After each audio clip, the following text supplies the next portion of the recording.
पड़ोसी के घर का दरवाजा मैंने खुद खटखटाया। अंदर से आवाज आई, आ जाओ। मैं दाखिल हुई।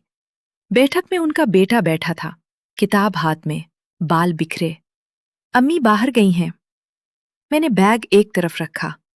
घर खामोश लग रहा था। उसका नाम हारिस था, पड़ोसी का जवान बेटा। पहले कभी कभार सलाम होता था, आज अचानक सामने। मैंने पानी मांगा, उसने ग्लास दिया, हाथ छू गया।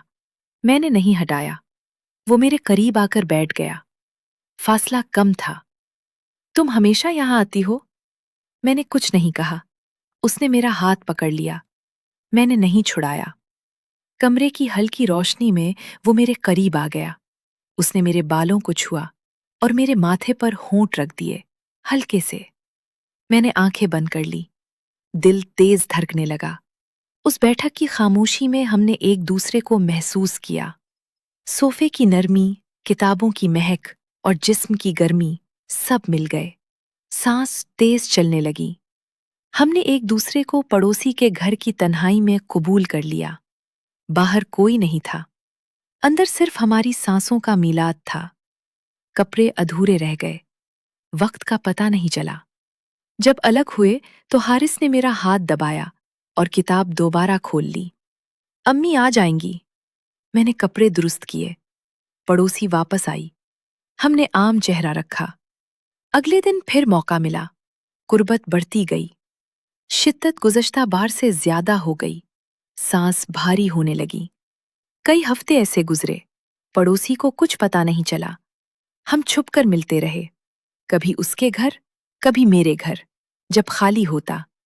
कभी किसी खामोश जगह पर, कभी सिर्फ लम्स, कभी बोसा, कभी मुकम्मल तौर पर एक दूसरे के करीब हो जाना। मैं जानती थी ये पड़ोसी का बेटा है, मगर घर की दीवारों ने सब छुपा लिया। एक दिन हारिस ने बताया कि वो अपने शहर वापस जा रहा है। मैंने सिर्फ सोफे की तरफ देखा। आखिरी मुलाकात पड़ोसी के घर में हुई। हमने आखिरी बार एक दूसरे को महसूस किया। शिद्दत ज्यादा थी। जब अलग हुए तो उसने मेरा हाथ मजबूती से पकड़ा और सर हिलाया। ख्याल रखना।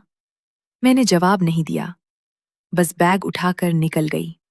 अगली सुबह वो चला गया। अब पड़ोसी के घर जाती हूं तो हारिस का नाम नहीं आता।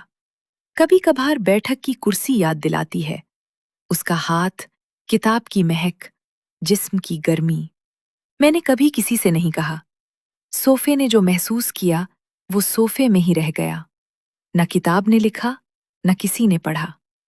पड़ोसी के घर में उसके बेटे के साथ वो घड़ियां अब सिर्फ मेरे बैठने की आदत का हिस्सा है। मैं रोजाना कुर्सी पर बैठती हूँ, नई बातें करती हूँ, और वो लम्हे आहिस्ता आहिस्ता गद्दी के नीचे दबते जाते हैं। कभी कभार सोफा हल्की सी चरचराता है, फिर खामोश हो जाता है। यही अब बाकी रह गया है।